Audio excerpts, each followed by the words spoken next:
Clínica de Oftalmología San Diego. Tal vez en algún viaje que compartí con Luis Fernando, yo ya sabía, pues, hablamos, o me habló sobre del tema del ciclismo, que es un tema recurrente. Entonces le pedí que nos hiciera esta presentación y por eso le doy gracias, la verdad, muchas gracias, Luis Fernando, por estar con nosotros. El doctor Claro. Gutiérrez es médico y oftalmólogo del CES, especialista en glaucoma de la Universidad de Dalhousie, así se pronuncia, Dalhousie. en Halifax, Canadá.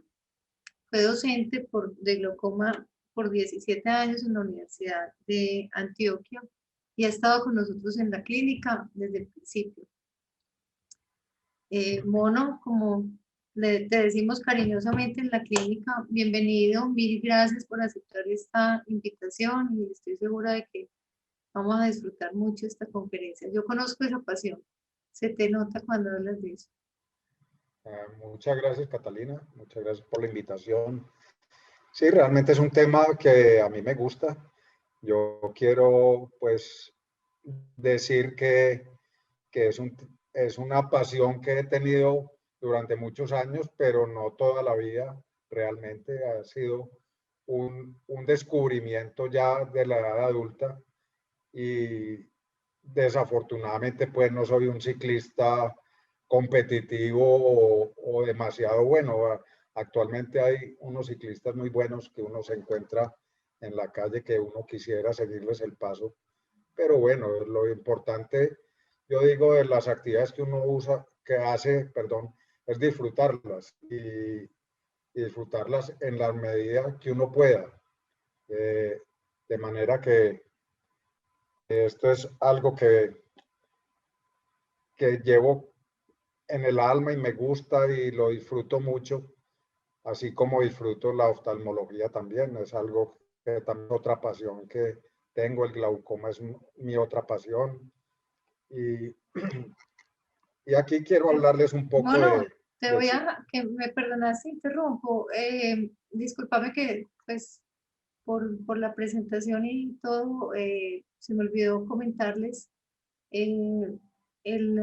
Tenemos otra persona que es amante del deporte, que es el doctor Carlos Restrepo Peláez, y nos pidió que al final de tu conferencia pudiéramos hablar de los juegos de la salud. Entonces, cuando tú termines todo, nos va a acompañar el doctor César Andrés Torres, que nos va a presentar un poco el tema con Carlos Restrepo y vamos a ver cómo podemos vincularnos también con el deporte. Me disculpas que te haya interrumpido. Adelante.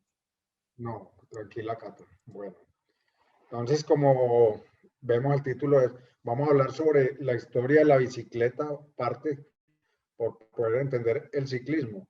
No es lo mismo hablar de la bicicleta del ciclismo. Vamos a hablar aquí un poco de la historia de una pasión. No es de mi pasión, es la pasión que hay actualmente, porque la bicicleta ha sido una pasión intermitente en la historia desde que se inventó la bicicleta. Ha pasado por periodos de pasión, de que ha sido como una fiebre en la humanidad, y otros periodos como de olvido de la bicicleta. Pero actualmente es un vehículo que causa algo de pasión porque tiene unas características especiales y que yo digo que fue inventada a veces o se ha considerado durante su historia en parte como un juguete, ha sido considerado a veces como un juguete, y en partes de su historia se ha hecho prácticamente para los niños y para los jóvenes. Y yo decía, podría ser el juguete de una salvación para el planeta en cuanto a la parte ecológica. Es una pregunta que yo me podría hacer ahora. Entonces, en la actualidad, ¿para qué sirve la bicicleta o qué es la bicicleta? Es un medio de transporte, un medio de ocio, una recreación para recrearse uno. Sirve para trabajo. Hay gente que va al trabajo o se desplaza para su trabajo en bicicleta, pero también sirve, o sea, trabaja en la bicicleta como los ciclistas profesionales, una forma de vida, como un deporte. Y también deporte aficionado. y también una forma de socializar, de tener amigos, de tener reuniones a través de la bicicleta. También hay que pensar que otras actividades, que otras formas de vida puede tener la bicicleta o el ciclismo en este momento.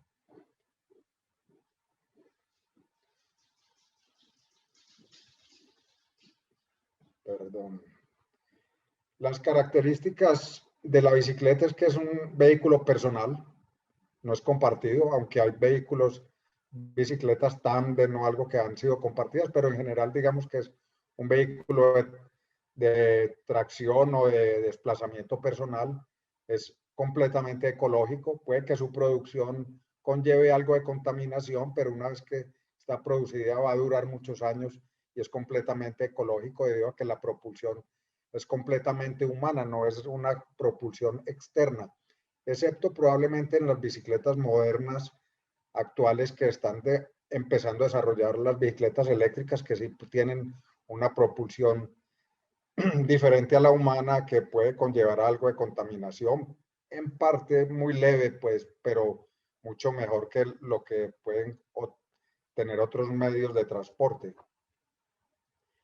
¿Qué es una bicicleta? Es un vehículo de dos ruedas que están en línea, que tiene un manubrio para darle una dirección, tiene un sillín y dos pedales. Básicamente, esas características no han cambiado desde que se inventó hace aproximadamente 200 años.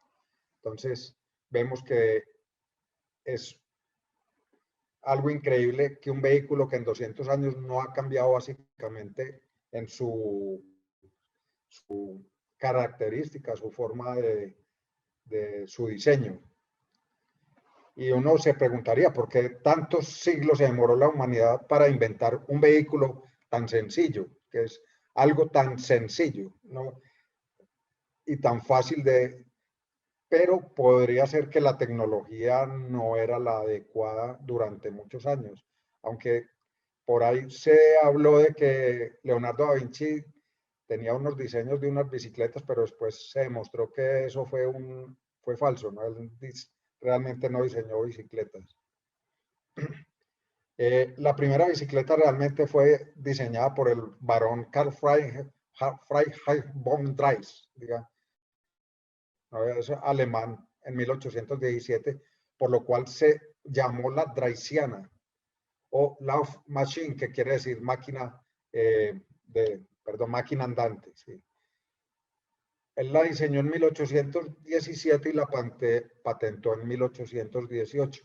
Como vemos aquí la foto, era un vehículo completamente en madera que tenía dos ruedas, todas en madera, con un sillín forrado en cuero, con algo, y tenía un soporte, como vemos acá, para apoyar los codos y como una especie de manubrio que movía la rueda delantera para darle dirección. Era un diseño básicamente muy sencillo y inicialmente no tuvo pedales, o sea, la tracción, la locomoción de este vehículo era con los pies, era empujando los pies, muy parecido a lo que vemos ahora con las bicicletas que se están diseñando para los niños pequeños para aprender a montar en bicicleta, que es lo más ideal, no tener pedales, sino que impulsarlo con los pies.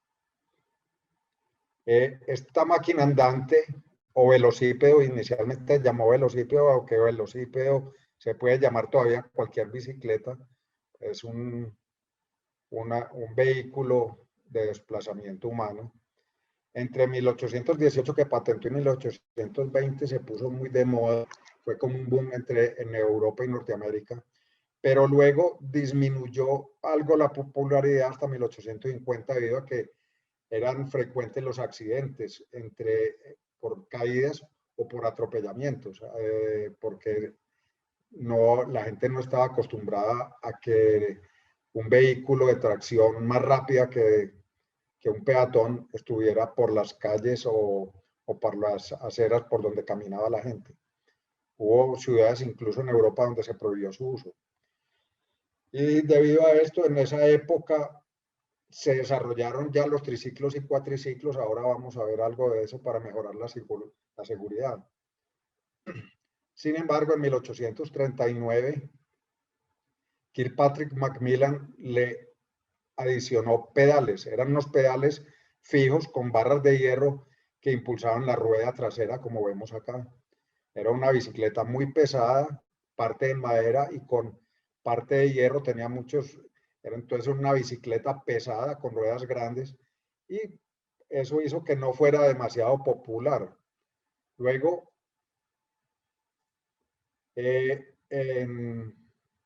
perdón, aquí, no sé si aquí hay algo que no me deja ver las diapositivas.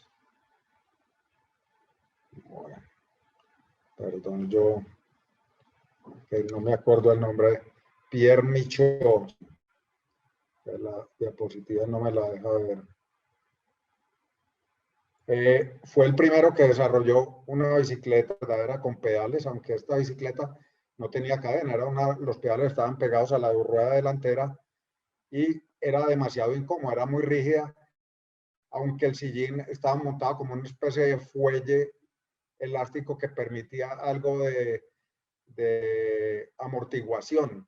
Era una bicicleta también muy pesada, muy difícil de controlar por este ángulo que tenía del asiento a los pedales y con un eje de la rueda prácticamente vertical. Entonces era muy difícil de controlar. No fue demasiado popular, por lo que en 1879 James Starley diseñó la bicicleta de rueda delantera grande. Empezó a crecer para mejorar un poco la estabilidad debido a que el ciclista, como vemos acá, quedaba casi en línea entre el asiento y los pedales y además era una rueda que permitía mayor velocidad, andaba más rápido. Esta bicicleta se llamó la Penny Farthing debido a que semejaba, como era inglés el diseñador en Inglaterra, la semejaron al penique, que se llama penny, y el farthing, que es el cuarto de penique. Entonces se llamó a esta bicicleta la Penny Farthing.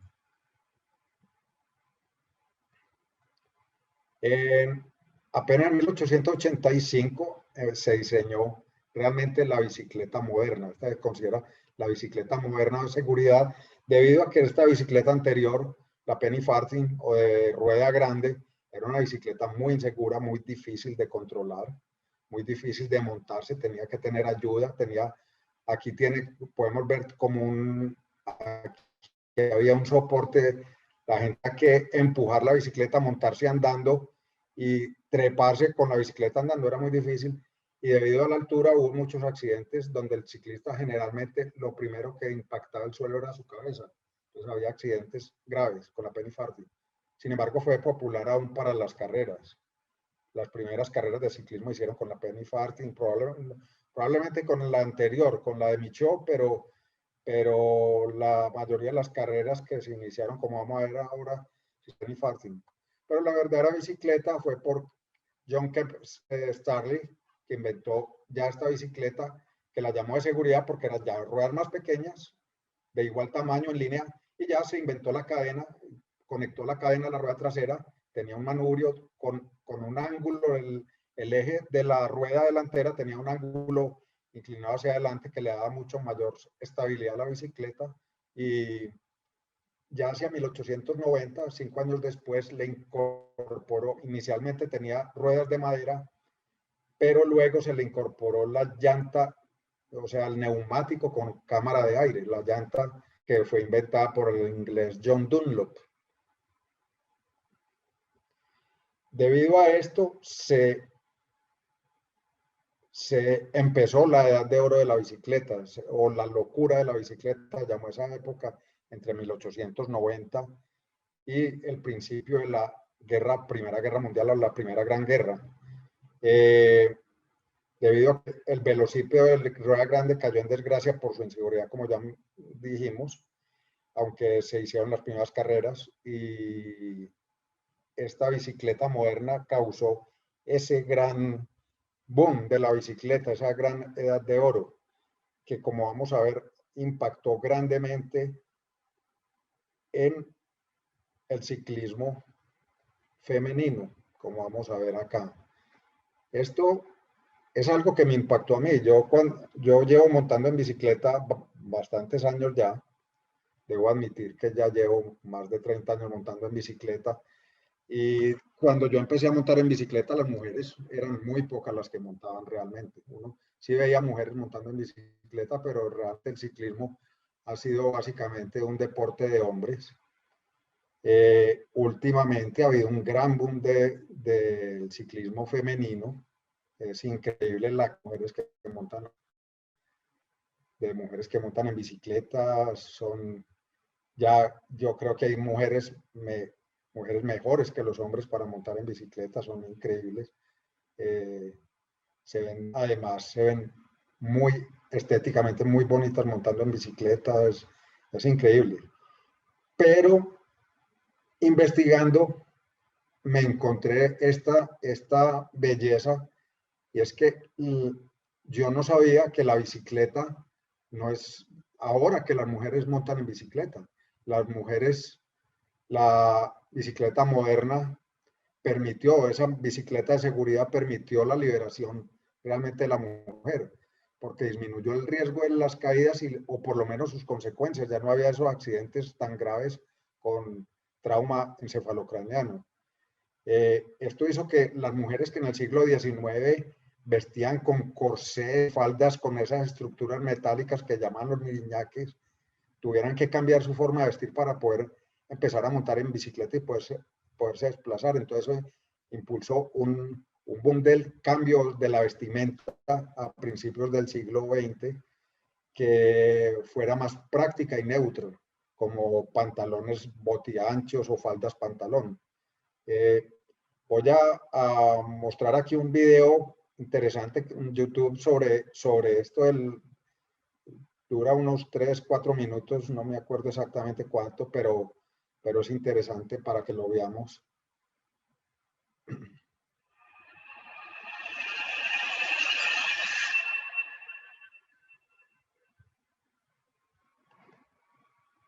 Hoy, en un nuevo capítulo de Historias de Ciclismo Femenino, vamos a hablar de la libertad que dio la bicicleta a las mujeres al final del siglo XIX.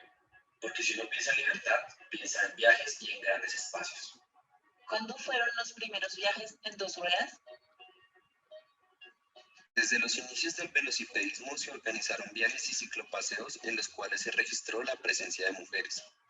Aunque su vestimenta no les facilitaba pedalear, pronto se inventaron varios tipos de triciclos y tándems con asientos especiales para permitirles participar en los paseos.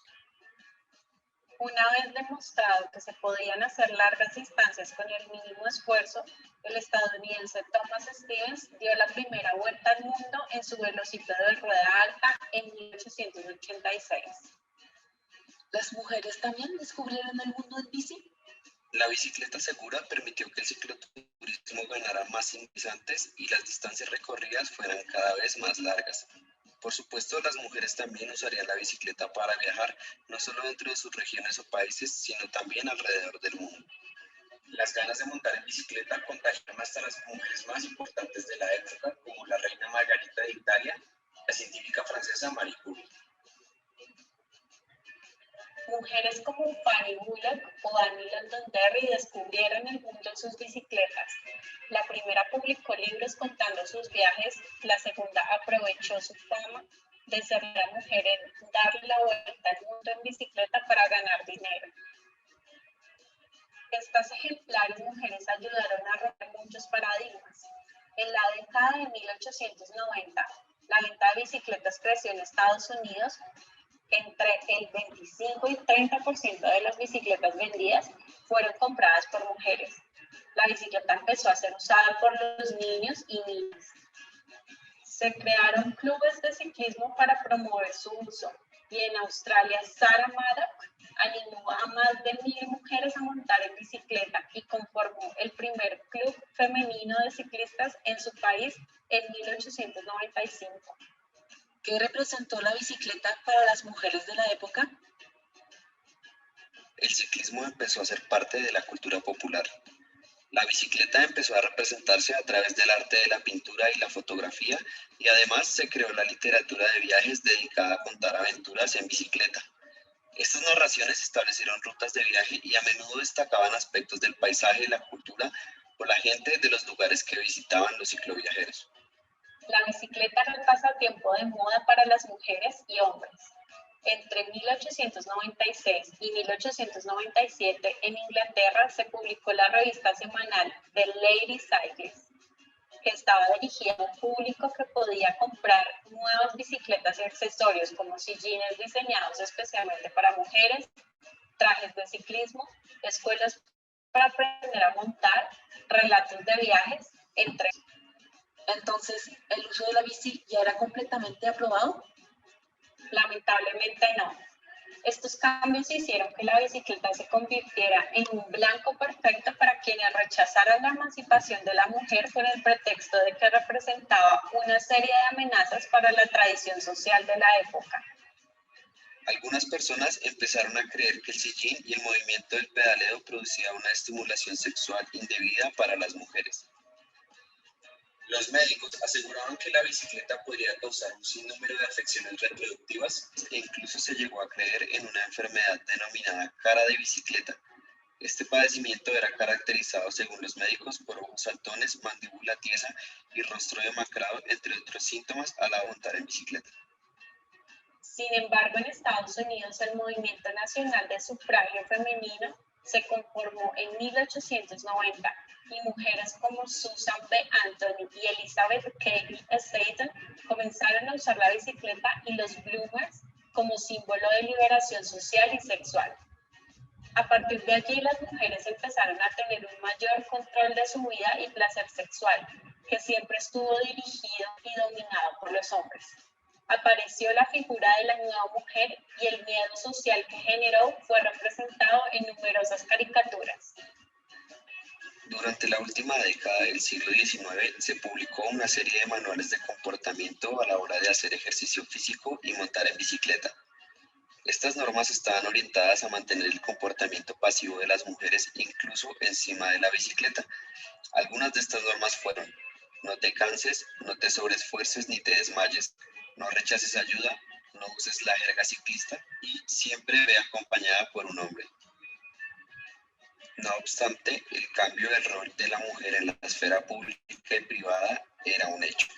Aunque a principios del siglo XX el automóvil había reemplazado a la bicicleta como vehículo para hacer grandes distancias, la vida social de la mujer había cambiado para siempre.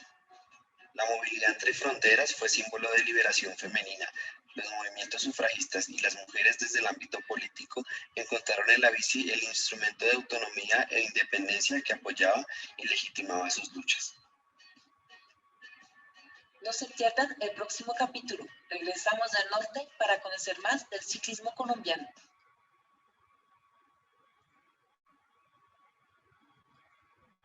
Muy bien.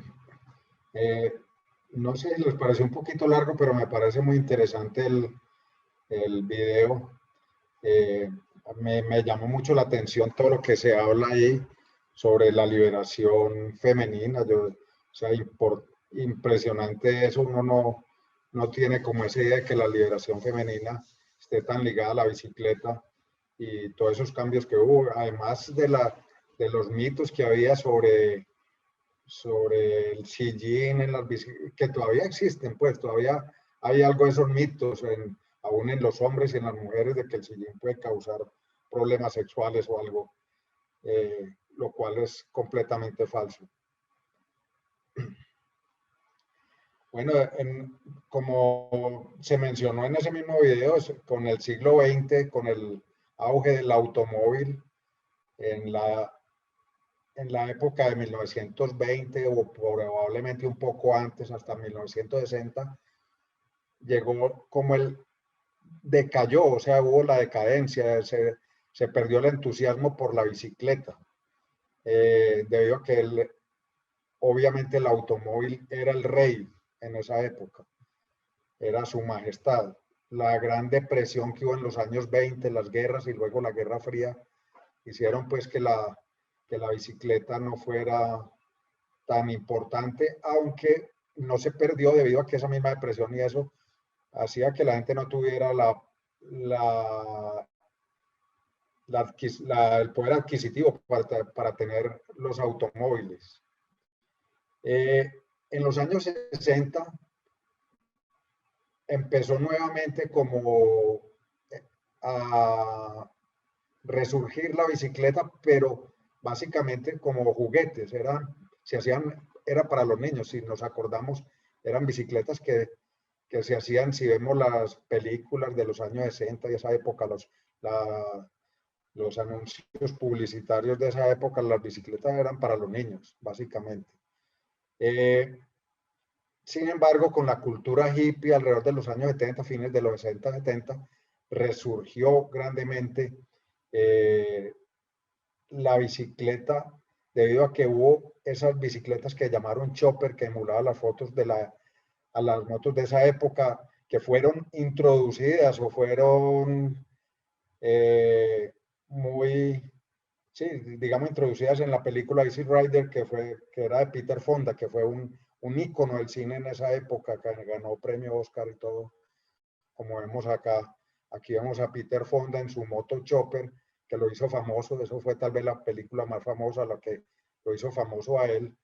Y vemos las bicicletas que se derivaron de esta cultura hippie chopper, las bicicletas chopper, y eso hizo que hubiera un resurgimiento de la bicicleta en esa época.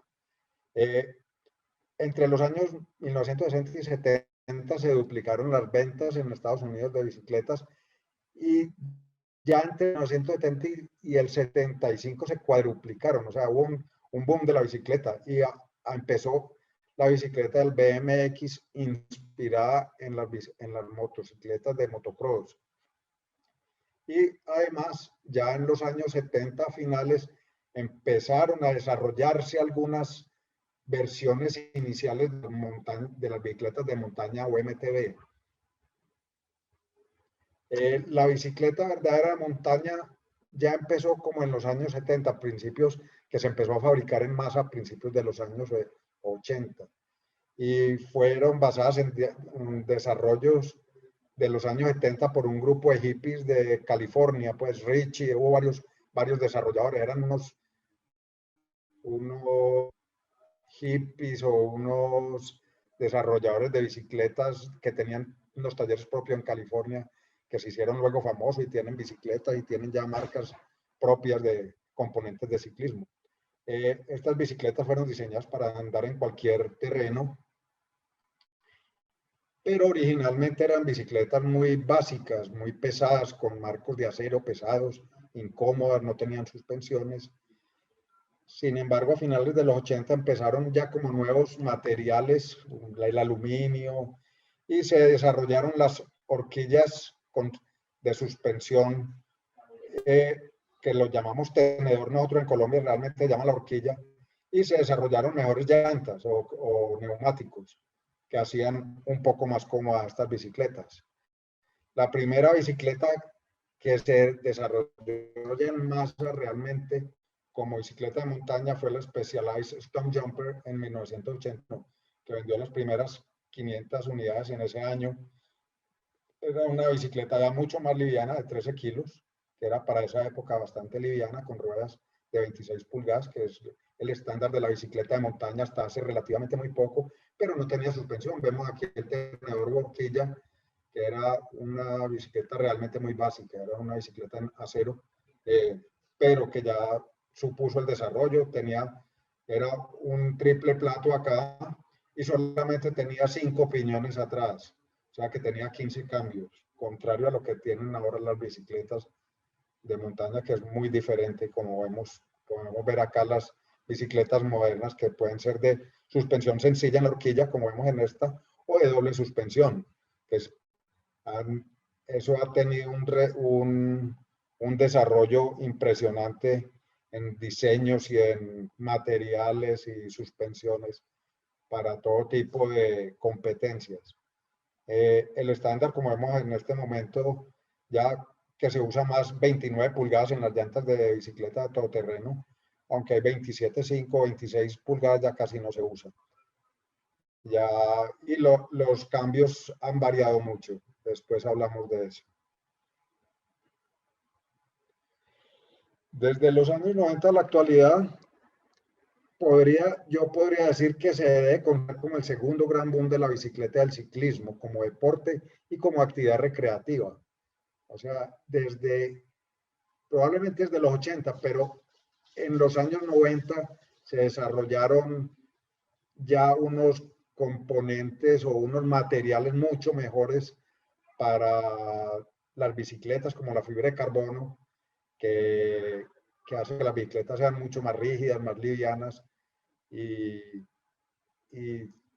permiten un ciclismo mucho más desarrollado. Lo mismo en las bicicletas de todoterreno, que son súper desarrolladas, como ya vimos, mucho más livianas. Obviamente que hay otras bicicletas que son para descenso competitivo downhill, que son más pesadas. Y luego, recientemente, yo diría que eso es de los años muy recientes, 4 o 5 años para acá, se desarrolló la modalidad gravel o bicicletas para carretera destapada. No son todoterreno realmente, como las que vimos ahora. Esto es una bicicleta todoterreno, esto se mete por donde sea, por pantano, por piedras, por rocas, etcétera. El gravel realmente no es una bicicleta de todo terreno, pero es una bicicleta que permite hacer una modalidad mixta entre pavimento y carretera destapada. Y ya las vamos a ver enseguida, el gran boom de las bicicletas eléctricas ahora es un tema que merece un análisis probablemente aparte y está desarrollándose en una forma impresionante. Ahora vemos bicicletas eléctricas de montaña, de ruta, de ciudad, de todo tipo, plegables. Es interesante. Esta es la bicicleta de gravel. Hay mucha gente que se ha pasado ciclismo de todoterreno, de montaña a gravel, y otra gente de ruta a gravel, porque permite como estar en los dos mundos, en pavimento y carretera destapada. Es una bicicleta que parece mucho a la bicicleta de ruta, aunque tiene un leve cambio en la geometría del marco. Tiene el manillar es muy parecido al de ruta, pero tiene unas llantas más gruesas, permite unas llantas mucho más gruesas que permiten, y tiene unos desarrollos de cambios mucho más distintos a una bicicleta de ruta, que permiten una tracción diferente en este terreno que es más difícil. Bueno, ya que miramos esto, vamos a hablar un poco de la historia del ciclismo. Cómo la invención de un vehículo, como ya lo vimos ahora, desde el principio impulsó un deseo competitivo. Las primeras carreras nacieron muy pronto luego de que se inventó la bicicleta o el velocípedo. Aún en la época de que el velocípedo no tenía pedales, se celebraban las primeras carreras. Y cuando se añaden los pedales a la inmensa rueda delantera, estas carreras se regularizan, se vuelven más estándares. En el 31 de mayo de 1868 se considera como el primer día se documenta la primera carrera de bicicletas en el mundo, y fue en el Parque Saint-Claude de París, sobre una distancia corta de 1200 metros en un terreno destapado de grava. El ganador fue James Moore era un inglés, sobre un total de 7 ciclistas apenas. O sea, la primera carrera de ciclismo fue de 7 ciclistas. Al año siguiente, en el 1869, ya se celebró la primera clásica de París-Rouen, sobre una distancia mucho más larga de 123 kilómetros, que nuevamente la ganó el mismo ciclista. De los 100 participantes que hubo, 5 ya eran mujeres. Llama la atención eso, que al año siguiente, o sea, después de la primera carrera, ya había 5 mujeres corriendo. Vamos a mirar aquí un corto video que no es del siglo XIX, pero nos recrea un poco cómo fue una carrera,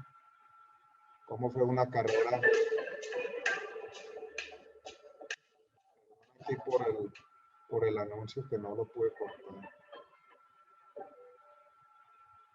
¿Cómo era? When they're off, they're off. When they're off, the big stretch race is on. As usual, most of the crowd seems to have come to see them fall off. Ustedes pueden ver, It turns out to be such a great race that when they come round on the third lap, the excitement runs higher than the bicycle.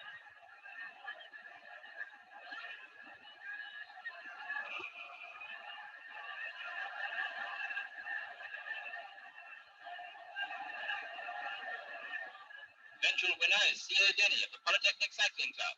Did you ever see a Denny cycling?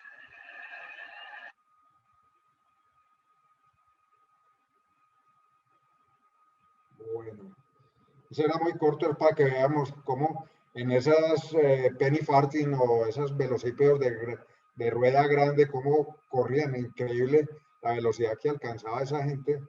Eso es una carrera de 1928 realmente, ya pues en una época un poco posterior, no fue en el siglo XIX, no eran estas primeras carreras, pero perdón que se me quedó acá.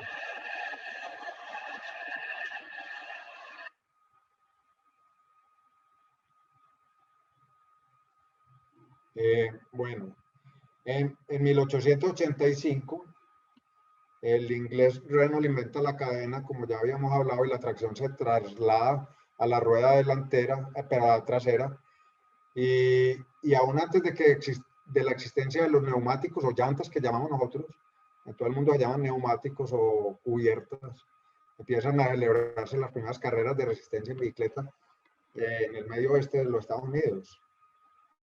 Como ya mencionamos, en 1890 Dunlop inventa las llantas, los neumáticos o cubiertas, y estas llantas hacen que las distancias que recorrían los ciclistas en largas distancias se duplicaran, de manera que la primera carrera clásica moderna se celebró en 1891 y fue entre Burdeos y París y fue ganada por el inglés J.P. Mills.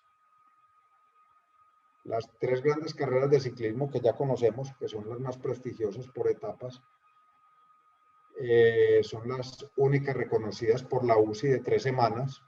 La UCI es la Unión Ciclista Internacional, y su origen de las tres carreras está ligado a periódicos o revistas deportivas con el fin de aumentar sus ventas. Fueron originadas ahí.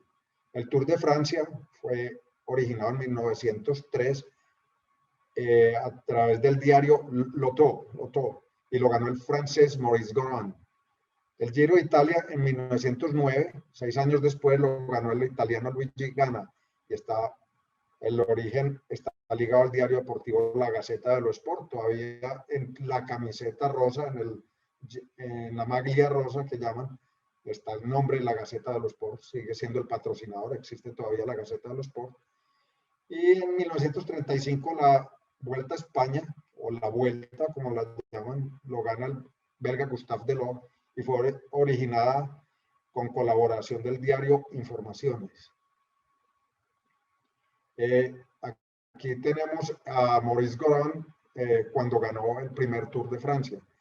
Es curioso, vamos a ver un poco aquí, es también un video corto cómo se originó, porque es interesante la historia del Tour de Francia. No sabían cómo,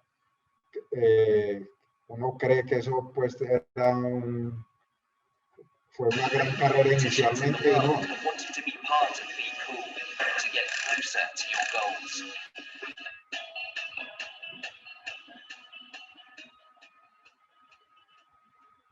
Hola, el Tour de Francia tiene ya más de 100 años y créanme que la carrera ha evolucionado desde sus principios.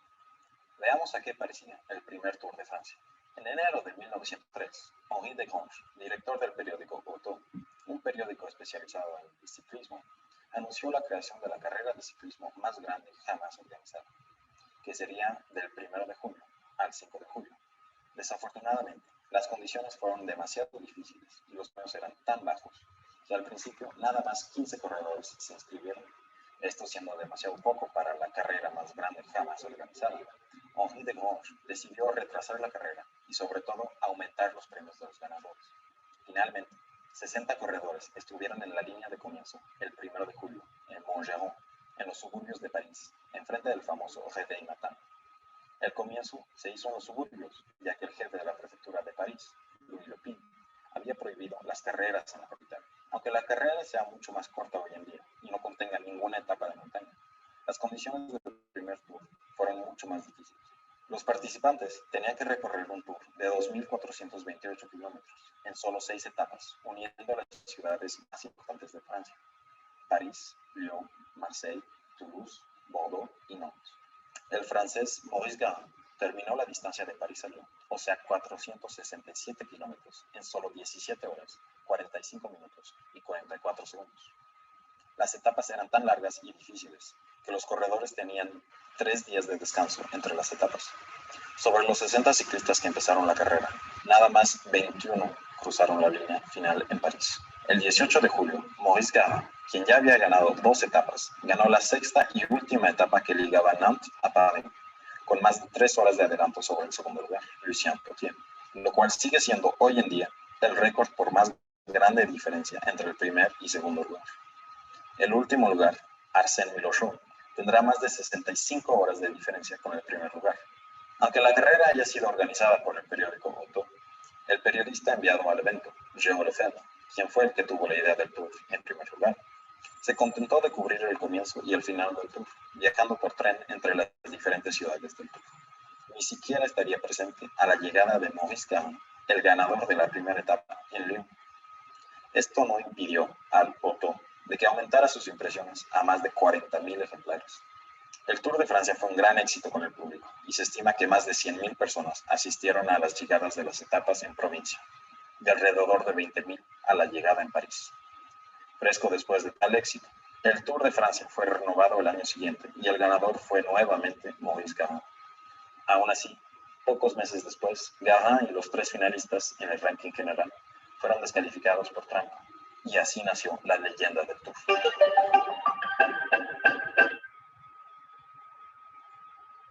Muy bien.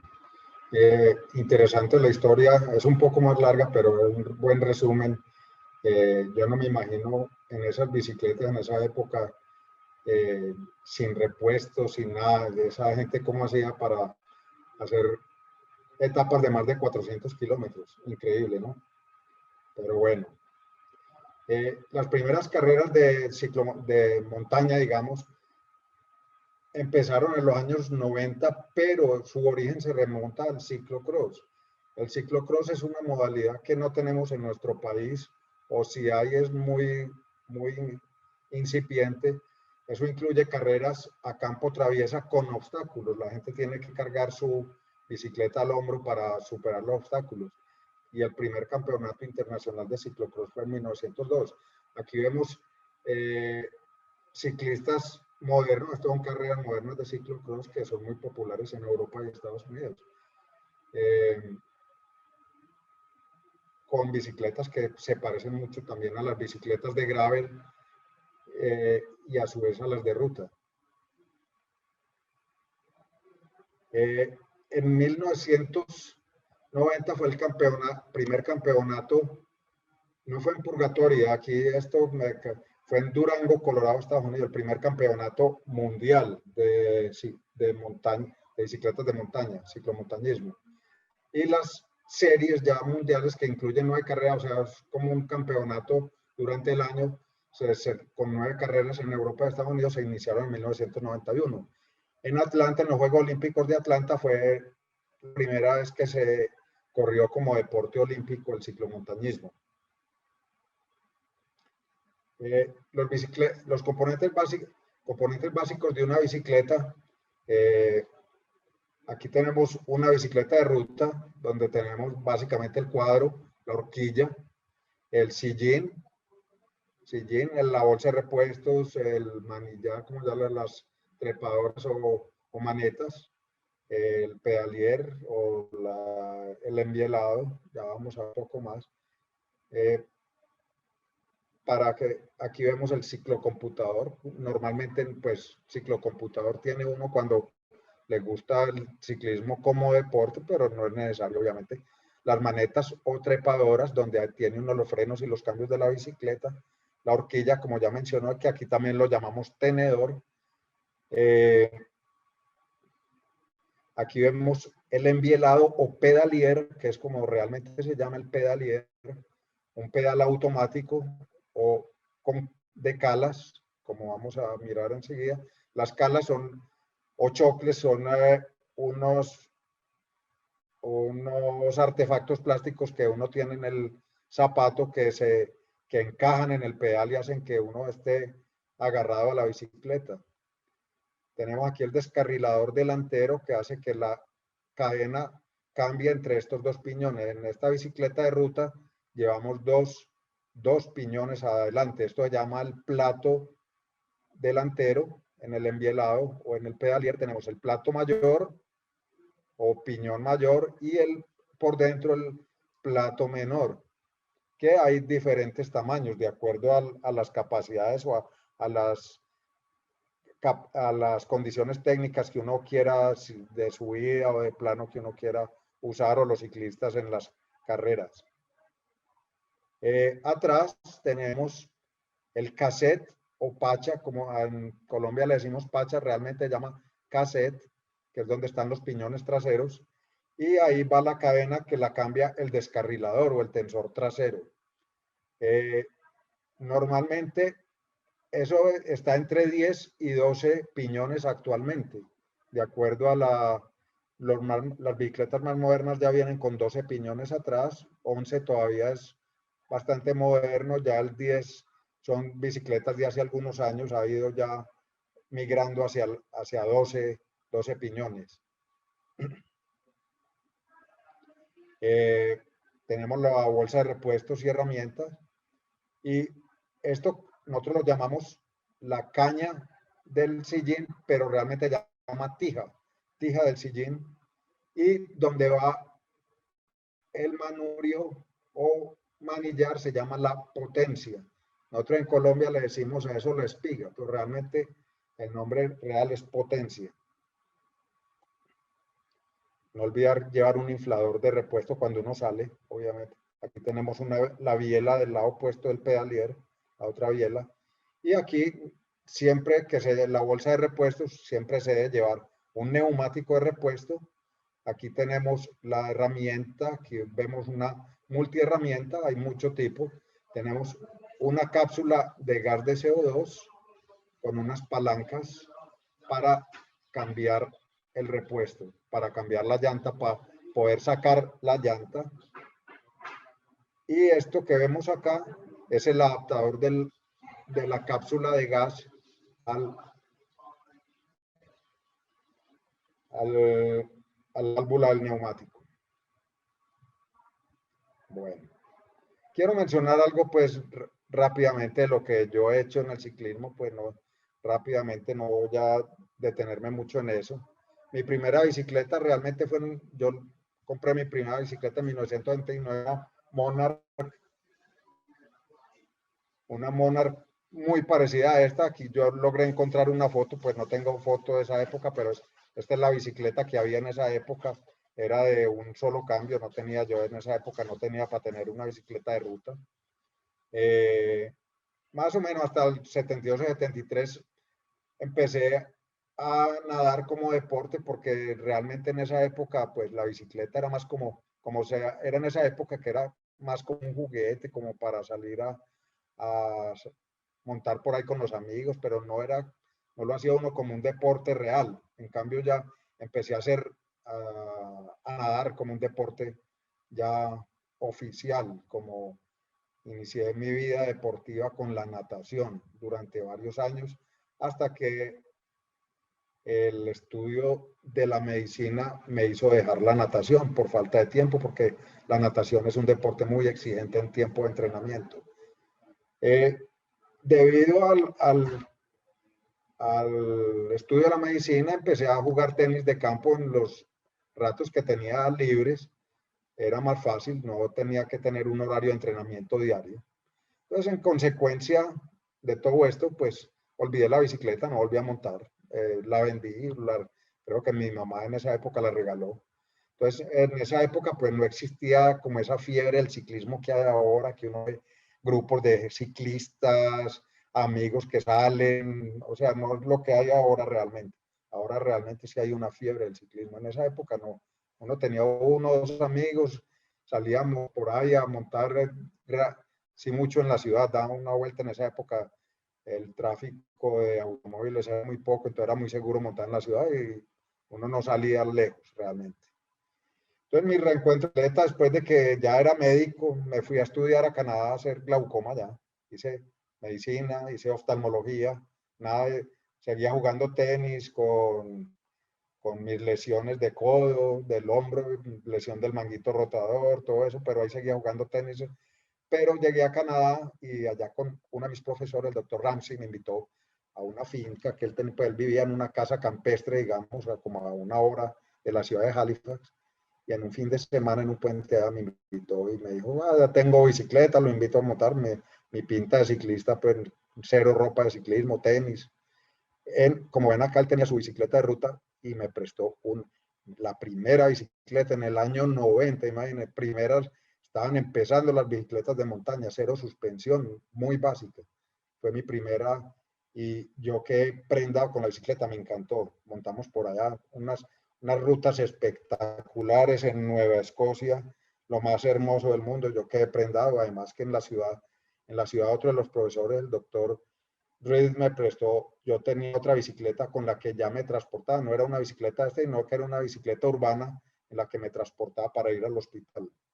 Ya empecé con eso. Cuando llegué aquí, ya empecé a trabajar y como el primer año, o 1 o 2 años, tal vez en el 91, 92, no estoy muy seguro, compro mi primera bicicleta de todoterreno con un marco de acero, porque me metieron la chispita unos amigos y colegas médicos, el doctor Tomás Londoño, anestesiólogo en esa época, me empezó, comprate una bicicleta, empezamos a salir, tenemos unos amigos, empezamos a salir.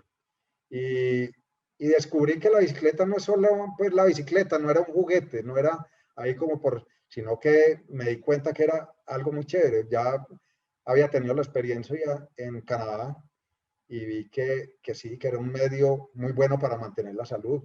Bueno, otra vez voy a hacer deporte, yo ya no estaba, ya el tenis no lo podía hacer mucho, tenía el hombro medio fregado desde esa época ya el tenis y había tenido epicondilitis, codo de tenista. El tenis es un deporte que da muchas lesiones, pues muy bueno, pero lesiona. Entonces me di cuenta que es bueno para la salud, que es muy bueno para la mente, es el mejor psiquiatra que uno puede tener. Cuando uno monta en bicicleta se le olvidan los problemas, se le olvida de todo. Es ideal para socializar, para conocer gente. Montando uno en bicicleta se encuentra con gente, la conoce.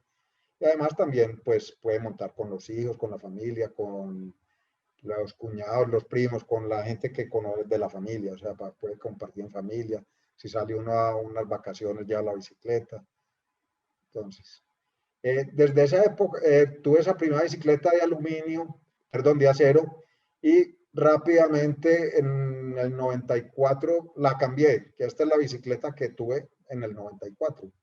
Como ven acá, todavía la conservo. Esta bicicleta la tengo, es una bicicleta de las primeras generaciones de fibra de carbono, es una bicicleta con tubos de carbono, no es monocasco como las que son ahora, sino que es un tubos de carbono pegados aquí donde están estos tubos son de carbono pegados con unos acoples de aluminio. Y esa bicicleta actualmente, como la ven acá, esto es en Ayapel, todavía la llevo cuando salgo a zonas rurales. Y después de unos 12 años de hacer bicicleta de montaña, me pasé a la ruta. Inicialmente con una bicicleta de aluminio por breve tiempo y luego compré mi primera bicicleta de carbono. La primera no la tengo aquí, después tuve una Specialized y después tengo la actual, que es una bicicleta, la que ven ahora, una Canyon. Pero todas bicicletas excelentes. ¿Cómo he aprendido a disfrutar la bicicleta? ¿Cómo la he disfrutado? Compartiendo, pues, como ya dije, con la familia, aquí con mis hijos, sobrinos, departiendo con los amigos, con la pareja, con mi pareja, aquí estoy, lo mismo acá, los amigos, he aprendido a viajar, a conocer pueblos y ciudades. Bueno, es un buen método para salir a pueblear, es excelente. Uno conoce, paisajea, vemos aquí con amigos, va uno a varios pueblos, como podemos ver acá. Tenemos muchos sitios que uno puede visitar, conocer, que normalmente no los hace, porque uno pues para salir a ir a un pueblito en el carro, pues no, uno no lo hace.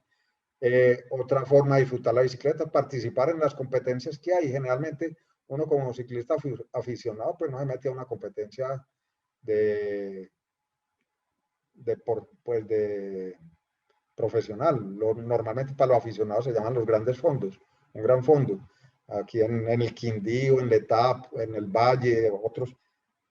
Eso es una forma también, y uno en esos mismos va con los amigos, aquí con la novia estoy, eso es una buena. Y además es una forma de conocer más cosas, si uno va a un paseo, va a una ciudad donde tiene que caminar, donde el transporte muchas veces, pues donde para conocer hay que caminar, la caminada a veces es dura y es larga, la bicicleta le ayuda a uno, entonces uno alcanza a ver muchas más cosas en la bicicleta, ¿no?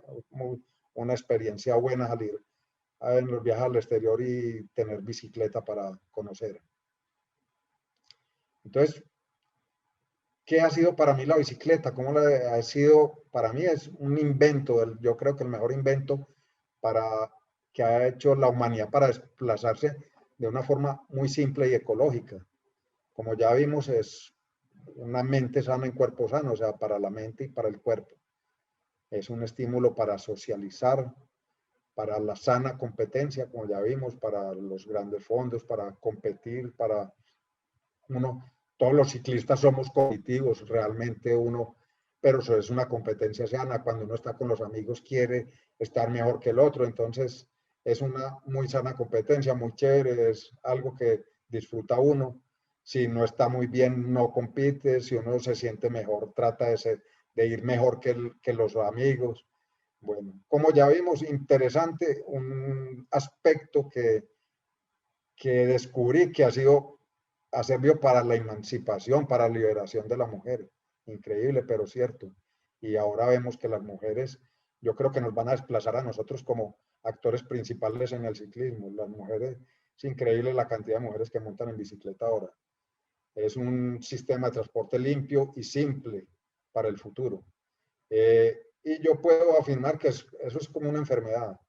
Es una enfermedad que se le pega a uno. Es una enfermedad en la cual uno sabe que es muy duro, que se sufre mucho, pero que uno, a pesar de que sufre mucho, termina de montar y queda feliz.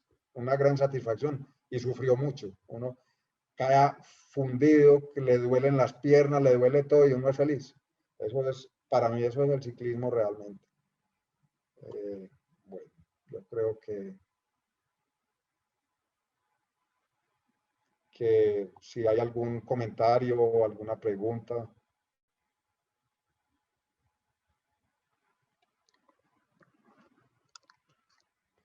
Gracias, Juan David. Aquí Juan David me pone Juan David Bravo. Qué excelente. Juan David Bravo a Juan David le vendí la primera bicicleta que yo tuve todoterreno, la de aluminio, la de acero. Doctor, en este momento los participantes pueden activar sus micrófonos si desean realizar alguna pregunta.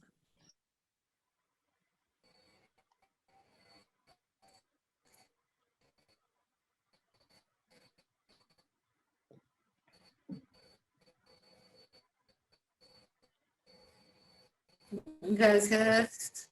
¿Algún comentario, alguna pregunta, alguna duda? Ok, felicitaciones, qué buena presentación. Hablaste por ejemplo. Se le nota la pasión por lo que hace. Felicitaciones. Gracias. A mí me lo he encontrado varias veces subiendo palmas y, como usted lo dice, se le nota la cara de competitividad, pero sana. Eso yo creo que en la pandemia se triplicaron los ciclistas y eso va a ser bueno para la salud. Eso termina siendo que se vuelve ese hábito, esa enfermedad que usted dice y para todo tipo de enfermedades nos es útil. Sí, eso es el deporte. Lo mismo puedo decir para ti, Carlos. Cuando uno está haciendo ese deporte que le gusta a ti, el atletismo, a uno se le olvida todo, se le olvida qué hay alrededor, se le olvidan los problemas. Es chévere. Así es. Doc, una pregunta, pues ya que por ahora no hay más comentarios, pero tuve un amigo que compitió en la Brest-París el año antepasado, que Hace entiendo muy fue la dura. carrera que se hizo antes del Tour de France, y eran eso, Sí, dos etapas de 600 kilómetros cada una. Qué cosa tan eso es berraca. durísimo. La París es súper dura. Eso no cualquiera puede competir en eso. La París usted tiene que clasificar, Ah, sí. tiene que, tiene que hacer, o sea, tiene que hacer como unos, a ver cómo se llama eso, como unas clasificar ah, distancias, hacer como unas distancias y reportarlas, mandarlas allá. Y eso queda mandado a través de una aplicación que se llama Strava. La aplicación, esto le mide a uno qué distancia está haciendo y los tiempos y eso. De acuerdo a eso, uno puede mandar los reportes a los organizadores y ellos deciden si uno está calificado para hacer esa competencia o no. Eso no es para cualquiera. Eso es para, tiene que estar uno muy entrenado. Eso es muy duro, muy duro. Eso es sin dormir, eso día y Eso, noche. día y Son unas noche. distancias larguísimas, sí, eso usted no duerme. Aquí el Doctor, doctor Bravo pregunta algo. si hay una pregunta en el chat, dice el doctor, una sugerencia. Juan Bravo dice, ¿valdría la pena explicar algunas normas y precauciones en la ruta?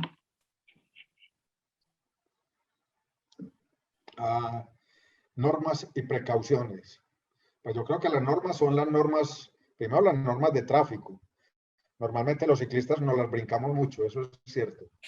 Eh, yo me aculpo, pues, porque a veces también pues, porque a veces uno, pues, con el tráfico, en realidad no le gusta parar al lado de los carros porque ellos arrancan y lo atropellan a uno, entonces uno se adelanta a los carros. Realmente es por eso. Pero las normas de tráfico sí hay que bregar a cumplirlas. Eh, eh, lo otro que preguntó el doctor Juan David Bravo fue normas y qué más. Precauciones, doctor. Precauciones, sí. Bueno, como ya dije, cuando uno va a salir a montar, primero pues debe llevar siempre montar con, yo siempre, pues por mi profesión sobre todo, yo ahora veo muchos los ciclistas y los jóvenes montan sin guantes. Yo no monto nunca sin guantes por el riesgo de las manos, o sea, una caída, no es que uno se puede fracturar la mano con guantes o sin guantes, pero una caída contra el pavimento, una abrasión en la palma de la mano, eso es terrible y si uno es médico, el guante sí lo protege de eso. Lo otro es el casco, nunca montar sin casco. Eso ya es casi que una norma, pero todavía ve uno gente que monta sin casco.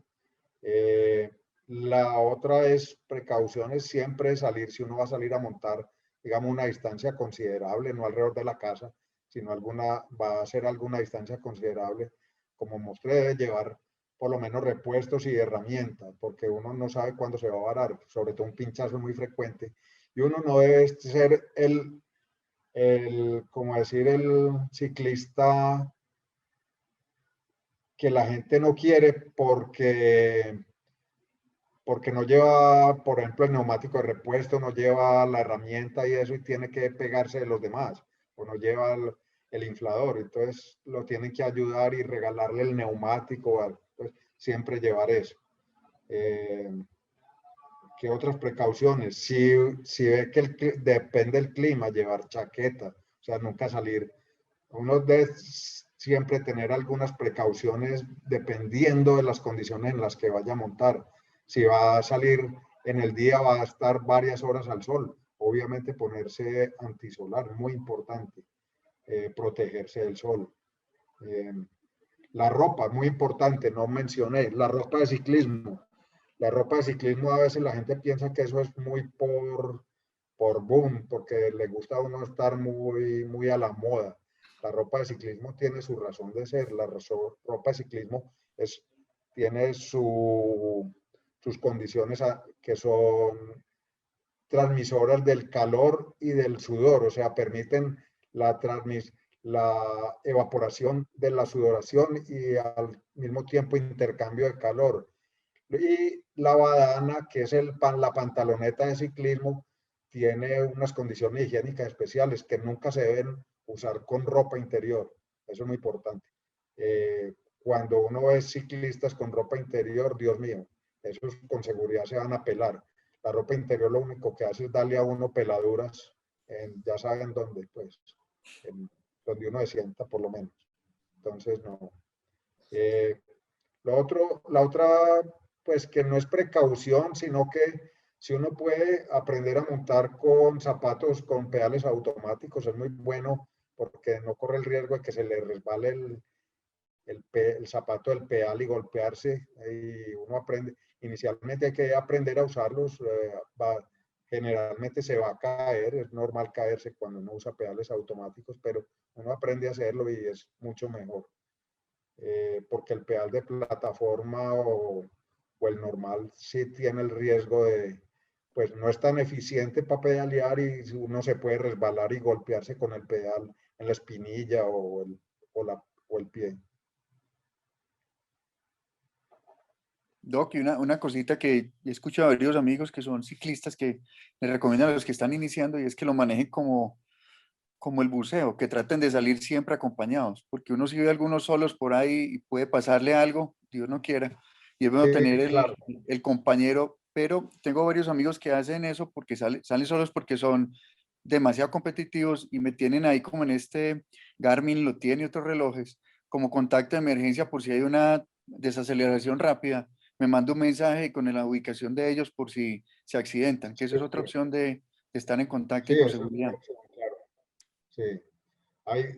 Te cuento que hay ya unos cascos modernos. Existen unos cascos a una marca, no me acuerdo en este momento, en este preciso momento, no me acuerdo la marca del casco, que si presenta una desaceleración brusca o un golpe, inmediatamente tiene un chip que manda un mensaje a donde uno lo programe, diciendo que hubo un golpe. Interesante también. Sí. Luis, o sea, sales en bicicleta cuántas veces a la semana y cuál es tu ruta preferida, por ejemplo. Pues mira, yo normalmente, o sea, fin de semana monto sábado y domingo, generalmente. ¿Y Eh, cuánto tiempo? pues generalmente lo que me dé en la mañana, generalmente desde las 7 de la mañana hasta 11, 12, 11, 12, o sea, hacemos unas rutas por ahí de 80 a 120 kilómetros, de acuerdo a donde monte uno. Hacemos rutas en Oriente, a veces vamos a La Unión, a Mesopotamia, si uno tiene ya mucho más tiempo hasta Sonsón, digamos, o vamos a Alto Bonito, que es por el lado de Santuario Alto Bonito, a veces Cocorná, a veces baja uno hasta La Piñuela o más abajo a Calderas, depende de cómo esté uno entrenado y el tiempo que tenga y las condiciones. En Oriente hay mucho por donde montar, puede ir pues hay sitios para montar allá bastante. Otras rutas que se hacen son hacia el norte, o sea, Barbosa, Pradera, a veces más allá, Porce, un poco puede ser más allá hasta, digamos, Cisneros, algunas veces, pues esa pues sí es muy larga a veces. Yolombó he ido hasta Yolombó desde Copacabana realmente, pues. Eso es bonito, Yolombó hacia el sur. Subí uno Minas, Montebello, suroeste también es espectacular. En este momento, pues para salir desde acá, por obviamente, obvias razones, la carretera hacia el suroeste no está muy buena, pero si uno está por ahí en una finca, puede salir a Jardín, Ciudad Bolívar, todos los pueblos del suroeste son espectaculares para montar. Betania, Concordia, eso es un espectáculo. Antioquia tiene muchos pueblos, muchos sitios para montar. Y en semana, normalmente yo lo que hago es, realmente subo palmas. Yo madrugo, salgo 6:30 de la mañana aproximadamente, subo palmas, bajo, me voy a trabajar. ¿Cuántas veces a la semana? Entre 2 y 3, dependiendo del clima. Si no puedo salir, pues hago bicicleta aquí indoor, pues hago entrenamiento dentro de la casa. Ya. Hay una pregunta en el chat. Pregunta Marvin Viñas que cómo te ha ido con la experiencia con las cápsulas. Que él tiene, pues él lleva el inflador y compró un adaptador y cápsula de CO2. Sí, yo siempre cargo cápsula. Es magnífico, la cápsula es espectacular porque el inflador lo lleva uno como un backup, digamos, porque la cápsula tú te puedes pinchar 2 veces. Entonces tú llevas una cápsula y se te gastó la cápsula, te vuelves a pinchar y ya no tienes como inflar. Entonces uno debe llevar parches, ahí no mostré, idealmente parche, porque uno lleva un neumático y se vuelve a pinchar, tiene que parchar el neumático y ya lo tiene que inflar con el inflador. Lo que pasa es que con esos infladores pequeños es difícil inflar, son llantas que requieren bastante presión, entonces uno siempre necesita fuerza en los brazos y eso cansa. Entonces, pero es un backup. La cápsula tiene la ventaja que eso infla en 2 segundos, te infla la llanta. El CO2, obviamente, como es mucho más liviano que el aire, los neumáticos son porosos, entonces uno cuando llega a la casa debe desinflar el neumático, nuevamente desinflarlo y ya inflarlo con un inflador de pie. Normalmente uno tiene en la casa un inflador grande de pie para inflar las ruedas, las llantas a la presión ideal. Perfecto, entonces, bueno, nuevamente muchas gracias, súper interesante. Muchas gracias. Los voy a dejar con el doctor Carlos Restrepo, que nos va a hablar de los Juegos de la Salud. Carlos, adelante. Gracias, Kate, por este espacio también. Y pues aquí muchos de los que estamos somos amantes de algún tipo de deporte. Y valga la pena la invitación a una persona que aprecio bastante. César Torres es un gran amigo. Ahorita que le pregunté cómo lo presentaba, me dijo que como César Torres, pero es deportólogo. Él es el fundador, uno de los miembros fundadores de Junta de la Agremiación Médicos Colombia y es el creador de los Juegos de la Salud que se van a hacer en Medellín. Ahorita nos va a hablar un poquito de la historia de esto, pero además de eso fue quien lideró la campaña que hicimos hace 2 años a participar por primera vez como país en los Juegos de la Salud, que son como los olímpicos médicos. Entonces César es una abanderada de este tema de participar en conjunto y se le metió la idea de hacer estos Juegos aquí en Colombia y ya han tenido bastante aceptación. Afortunadamente tienen el aval de grandes, y digamos que es un evento que ya está avalado. Entonces la invitación también es a que participemos en esta que va a ser la primera edición. Es bueno también hacer parte de la primera vez. César, buenas noches. Muy buenas noches, Carlos. Agradezco pues la deferencia tuya y de la sociedad por la invitación. Felicito al doctor Luis Gutiérrez, me encantó la charla. Decían por ahí en el chat que es muy bueno ver gente que le apasiona. A mí el deporte me apasiona, de hecho lo convertí en mi profesión. Y ver gente apasionada por el deporte, que sabe más cosas que uno que está metido en el deporte, eso es completamente loable y agrada demasiado. Lo único es, doctor Luis Gutiérrez, que a los ciclistas les aconsejo mucho también que no solo monten en bicicleta, que también hagan un poquito de fortalecimiento, de estiramiento, o que también lo recibimos en el consultorio cuando tengan algún otro tipo de dolor, porque se acostumbran mucho solo a montar en bicicleta y se les olvida que para montar en bicicleta necesita fuerza. Lo felicito porque la charla fue muy interesante. Como Muchas decía gracias. Carlos, por esa misma pasión por el deporte, yo fui deportista cuando estaba jovencito. Entonces, alguna vez algún compañero me invitó a jugar fútbol, que era lo que yo practicaba de pelado, y le dije, no, hermano, yo ya estoy retirado de esa vaina. Y me dijo, bueno, te voy a invitar a un mundial de fútbol para médicos. Y le dije, no, listo, yo entreno. Y eso fue en el 2014 y empezamos a entrenar, y en el 2015 conformamos la primera selección Colombia de médicos y fuimos al mundial en ese entonces fue en Estados Unidos, de ahí seguramente con varios compañeros de ustedes, donde inclusive posteriormente estaba Rafael Arango, que es oftalmólogo también.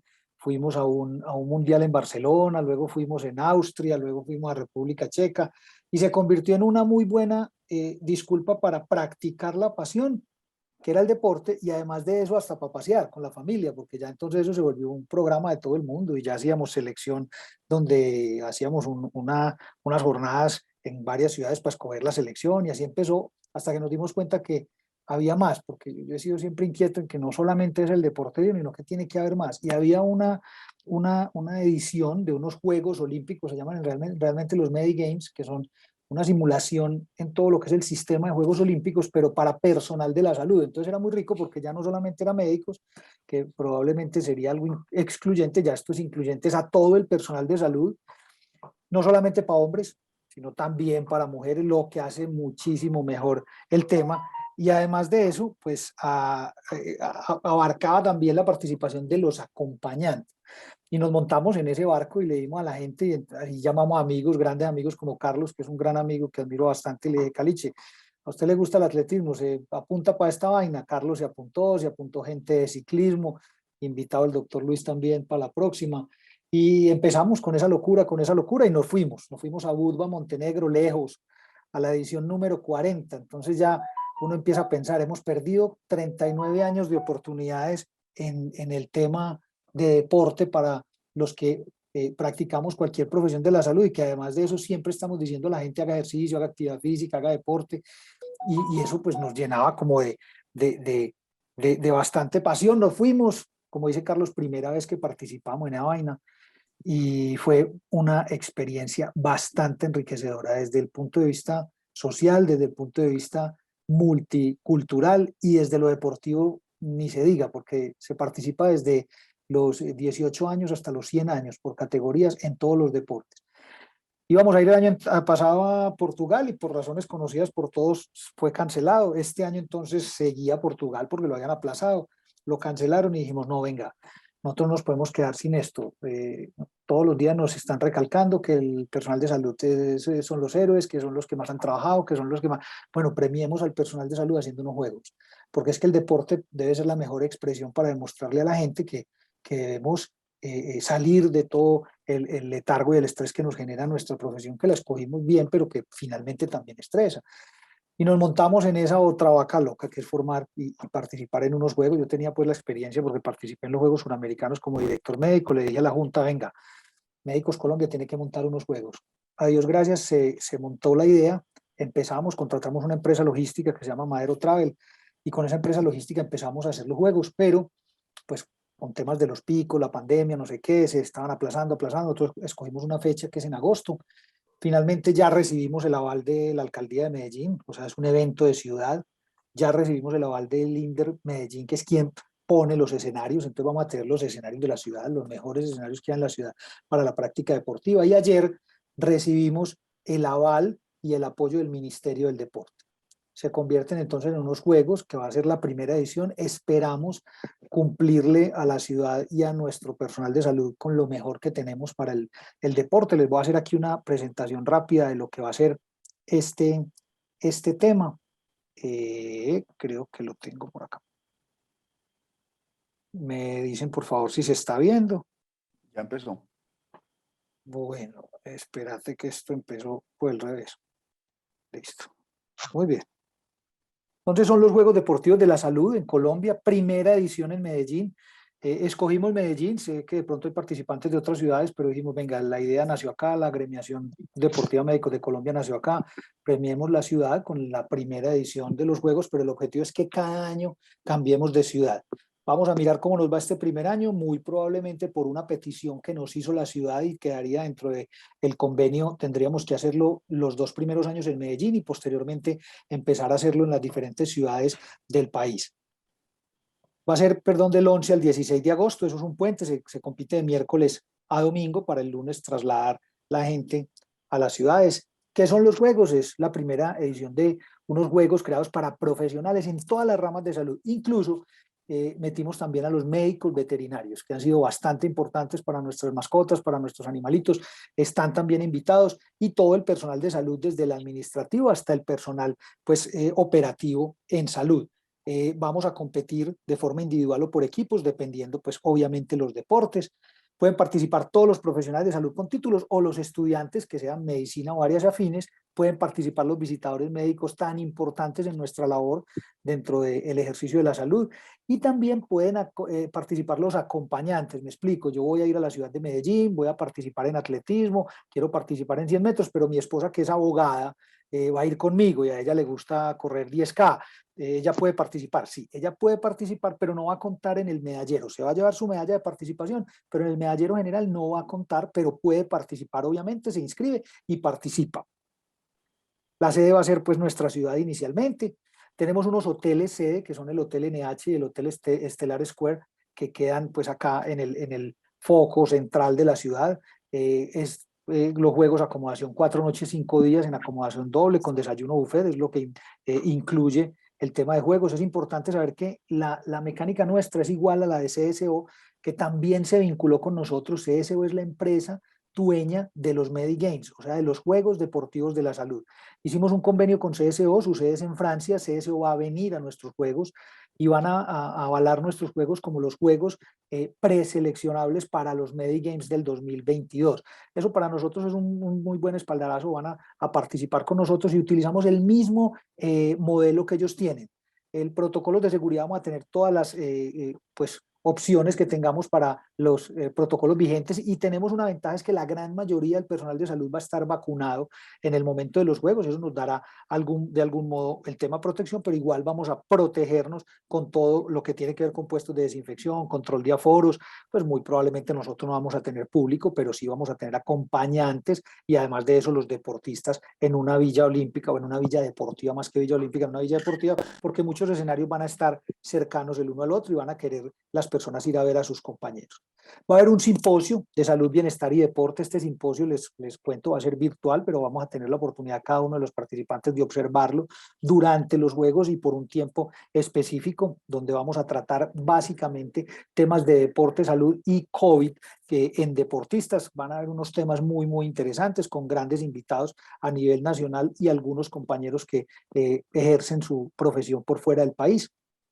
Por ahora las disciplinas que están, digo por ahora porque puede haber cambios, ustedes ven ahí las fotos son reales. Este es el equipo nuestro de ciclismo, doctor Luis, que participó en Budva. Le digo que los colombianos se llevaron todas las medallas.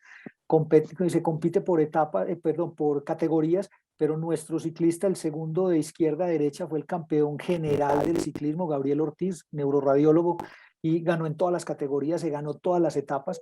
Competimos incluso con un campeón mundial aficionado de Italia, más joven, y este hombre les ganó. El doctor Villarraga, que es el primero de la izquierda pereirano, también ganó medalla, y Carlos, que es participante del Valle, también ganó medalla en una de las pruebas. Ricardo Fernández, que es cardiólogo, infortunadamente tuvo un accidente de esos que se raspan todas las manos y también la rodilla, la pierna, entonces tuvo que abandonar la competencia, pero nada que pues lamentar, y van a participar este año también en nuestras carreras.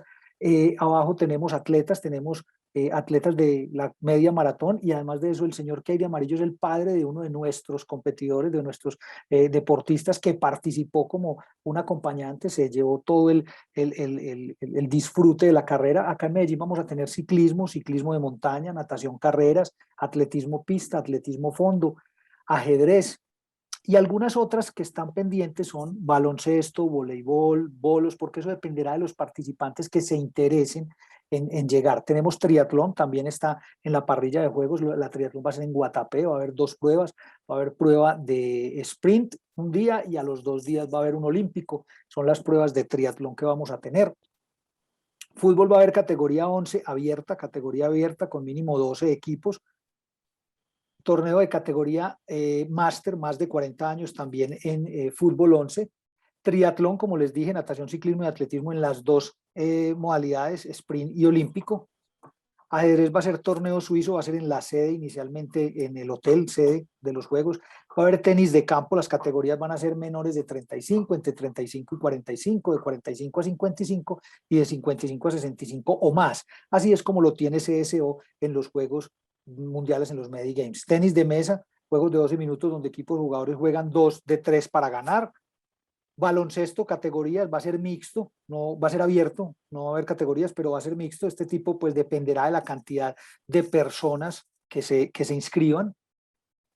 Vamos a hacer transmisión por Facebook Live con narrador de cada partido, de cada carrera, para que las personas que no vivan en la ciudad pues le puedan contar a sus familias cuándo van a correr, qué van a participar, y que se les va a transmitir por el canal de Facebook Live, que incluye por participante la inscripción, incluye la acreditación, participación en el evento, que es el evento no solamente el evento deportivo, sino el académico, número de competencia, un souvenir del evento, la hidratación durante la competencia, acceso a las zonas de recuperación, el cronometraje va a ser con chip electrónico en las modalidades deportivas que así lo requieran, va a haber juzgamiento, y para eso el ministerio se está vinculando con nosotros para avalar las federaciones de juzgamiento, póliza de accidentes y un derecho a la premiación en cada una de las pruebas, traslados a escenarios deportivos, incluyen 2 traslados ida y vuelta durante los 4 días, o sea, 2 traslados al día, ida y vuelta de la competencia. En caso de no tener competencia, puede realizar otras actividades opcionales que va a tener la organización.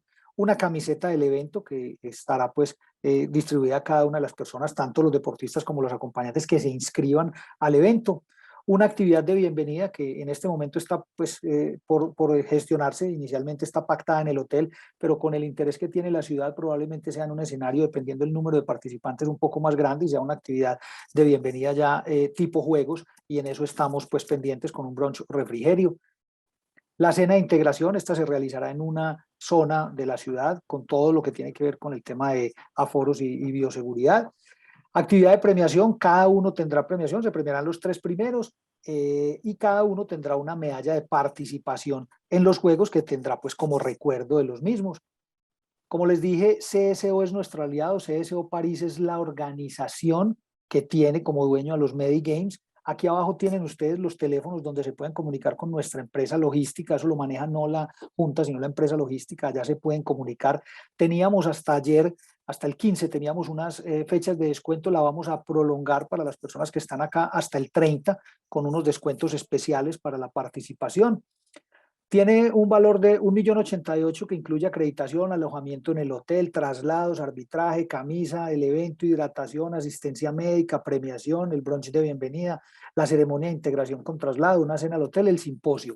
En caso tal de que sea tarifa full, porque es después del 30 de junio, 1.196.866, las personas que viven en Medellín y son las únicas personas que puedan tener no vinculación al hospedaje, tendrán un precio diferencial que son 387.451 y 430.501 tarifa full, que esto es pues lo que incluye, pero no incluye obviamente el alojamiento. ¿Listo?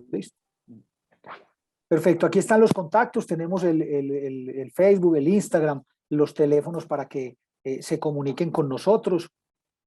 Eso es básicamente pues lo que les quería contar, invitarlos al evento. Esperamos tener muchísimos deportistas de la salud, participar. Sabemos que estamos en un tiempo difícil, más que nadie lo sabemos, pero pues finalmente de esto tenemos que salir y tenemos que salir juntos. Creo que es una buena oportunidad de empezar.